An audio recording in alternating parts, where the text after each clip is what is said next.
Incarcéré à la prison de Toulouse-Saïs, Cédric Jubillard reste présumé innocent des faits qui lui sont reprochés. Mais les témoignages de proches de sa femme qui a disparu ne jouent pas en la faveur de ce peintre plaquiste de 34 ans. En attendant que des expertises psychologiques et psychiatriques, encore non rendues, permettent de mieux comprendre la personnalité de Cédric Jubillard, ses attitudes ne jouent pas en faveur de l'époux de l'infirmière de Cagnac, Lémine, qui a disparu dans la nuit du 15 au 16 décembre 2021.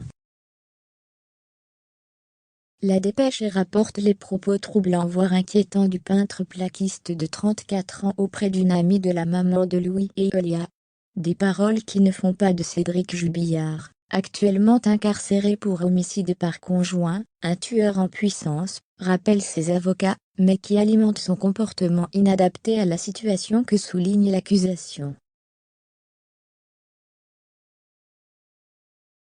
Amie de Delphine Jubillard, qui s'est confiée à la Dépêche du Midi, cette proche de la femme tant recherchée depuis des mois, a raconté 2 entrevues avec le mari de son amie, qui avait un amant, et voulait divorcer de lui. Au mois de février 2021, soit 2 mois après sa disparition, et alors que les fouilles ne donnent aucun résultat, Cédric Jubillard lui a demandé à cette proche de venir le voir.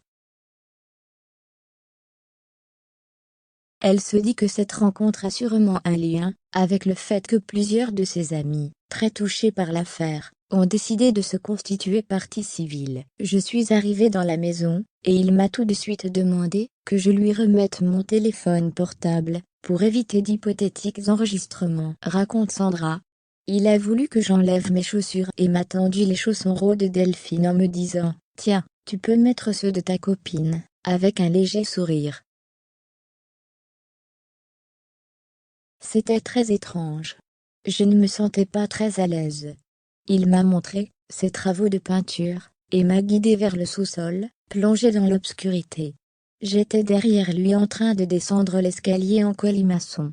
Et là, il me dit, « Il ne faudrait pas que tu disparaisses toi aussi !» Une autre rencontre, avec le mari de Delphine Jubillard né au Saguel l'a marqué. Elle s'était déroulée quelques mois plus tard au lac de Cagnac-les-Mines. Un pêcheur venait d'attraper un poisson, et a tenté de le neutraliser avec ses mains. Cédric se trouve derrière moi et me chuchote à l'oreille cette phrase. C'est une technique d'étranglement. Pour les avocats du père de 2 enfants, ces paroles peuvent représenter une façon de jouer de cette étiquette d'assassin qu'on lui a collée rapidement.